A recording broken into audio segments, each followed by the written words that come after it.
Novecast, l'émission audio de l'innovation en santé. Une émission audio proposée par Noveca, le réseau stéphanois qui fédère et anime les acteurs de l'innovation en santé des dispositifs médicaux en Auvergne-Rhône-Alpes.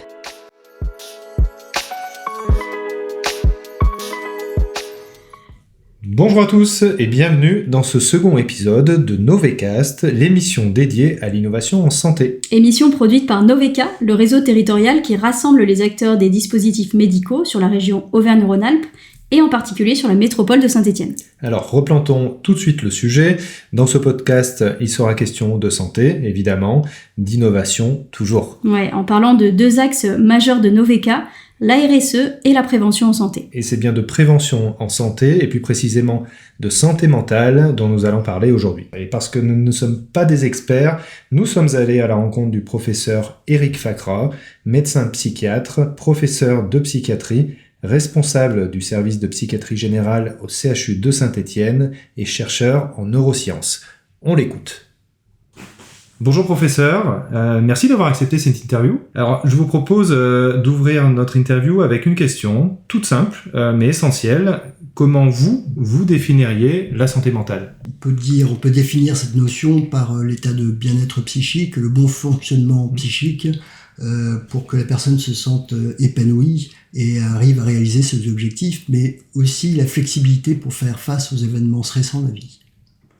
Alors si vous deviez faire une photo actuelle du paysage de la santé mentale en France, le monde de l'hôpital et le monde de la médecine est surtout équipé pour faire face aux troubles psychiatriques, et donc il y a une arrivée relativement tardive dans les soins.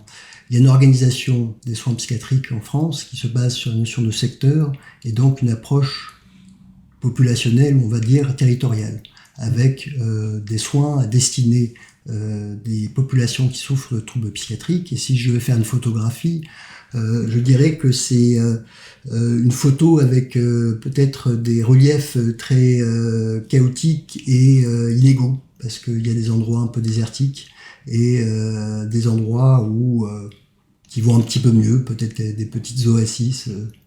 Merci pour ces éclairages. Alors, je comprends que la prévention joue un rôle clé. Ce que j'aimerais savoir, c'est finalement comment faire pour prévenir la maladie mentale ou son aggravation. Ouais.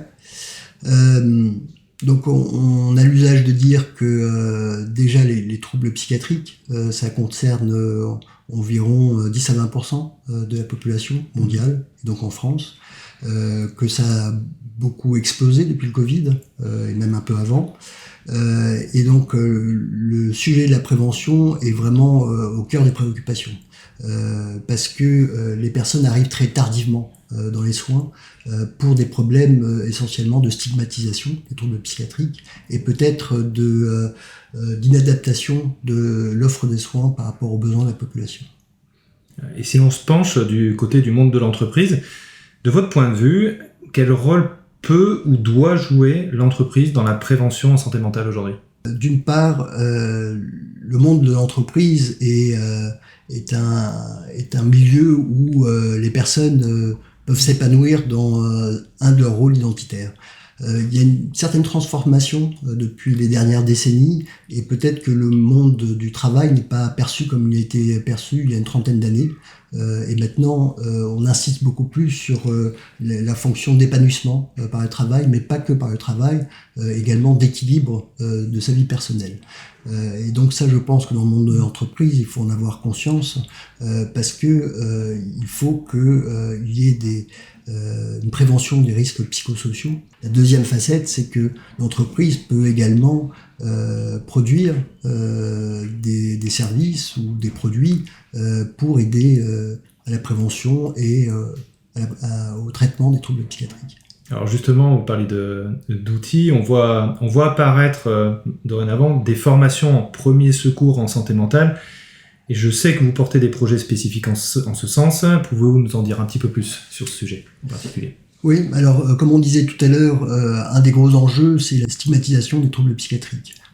D'une part, ce n'est pas repéré forcément comme une pathologie, une maladie au sens médical, et beaucoup de personnes ont honte d'avoir des troubles psychiques. Et d'autre part, le monde de la psychiatrie peut faire peur, parce que les représentations sont celles de la folie ou celles de la psychiatrie qui est l'enfermement, souvent, et les mesures coercitives. Et donc, il y a un vrai travail de repérage de ces troubles psychiques qui doit se faire au sein de la population. Dans notre organisation de soins, nous avons beaucoup développé aussi des équipes mobiles qui permettent d'aller directement au contact de la population sans qu'ils aient l'effort de venir dans des structures psychiatriques. Il y a également un accès de prévention porté par ces équipes mobiles dans le repérage des troubles psychiatriques chez les jeunes, puisque beaucoup des troubles psychiatriques arrivent autour de l'âge de 15-20 ans. Et donc, il y a un enjeu majeur à venir au contact de ces personnes, d'où la création de centres d'intervention précoce et d'une information au grand public pour ces troubles psychiques émergents. À présent, tournons-nous du côté des entreprises. À entendre le professeur Éric Facra, on comprend que la prévention en santé mentale est un défi majeur de société. Et comme les entreprises sont le reflet de la société, on ne vous l'apprend pas, on est allé gratter de ce côté-là. Oui, nous nous sommes demandé ce que les entreprises faisaient pour agir concrètement en prévention en santé mentale chez leurs salariés. Alors, bien sûr, il y a le cadre légal qui impose aux employeurs une obligation de protection de la santé physique et mentale des salariés. Ouais, il y a d'abord le DUERP, c'est-à-dire le document unique d'évaluation des risques professionnels, obligatoire pour toutes les entreprises, qui doit inclure les RPS, c'est-à-dire les risques psychosociaux. Et par risques psychosociaux, on parle de stress, burn-out, harcèlement moral, ou bien encore de surcharge mentale. Ouais, face à ces RPS, l'entreprise a le devoir d'identifier les facteurs de risque et mettre en place les actions de prévention. Et puis à côté de cela, il y a bien sûr le rôle de la médecine du travail et des accords collectifs en lien avec la QVT, c'est-à-dire la qualité de vie au travail. Ouais, tout comme une constellation d'actions, petites ou grandes, en faveur de ce fameux bien vivre en entreprise et qui favorise l'équilibre entre vie professionnelle et personnelle.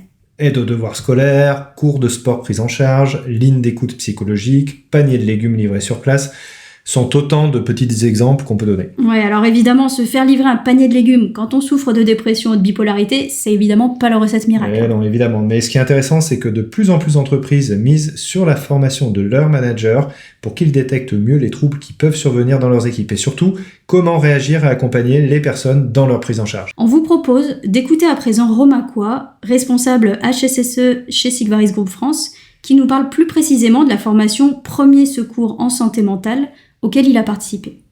C'est une formation sur 2 jours qu'on a fait en fin d'année 2024 avec l'équipe RH sur Lyon, avec un organisme de formation qui s'appelle Infip. Alors je pense qu'il ne faut pas chercher à comparer avec la formation sauveteur secouriste classique qu'on connaît, sur lequel on va traiter des accidents physiques qui surviennent en un instant, en 1 seconde. Là, on peut se retrouver face à plusieurs situations. Il peut y avoir des choses qui relèvent de l'urgence, qui vont être dans l'immédiat. Donc une crise de panique, un malaise qui est lié à un trouble psychotique. Mais on apprend dans cette formation qu'on a un panel qui est plus large et qui va de la dépression aux troubles psychotiques, aux addictions également. Et là, ça peut s'installer sur des temps beaucoup plus longs. Et cette formation va justement nous apporter des connaissances de base sur ces différentes maladies. J'ai appris beaucoup de choses durant cette formation et l'un des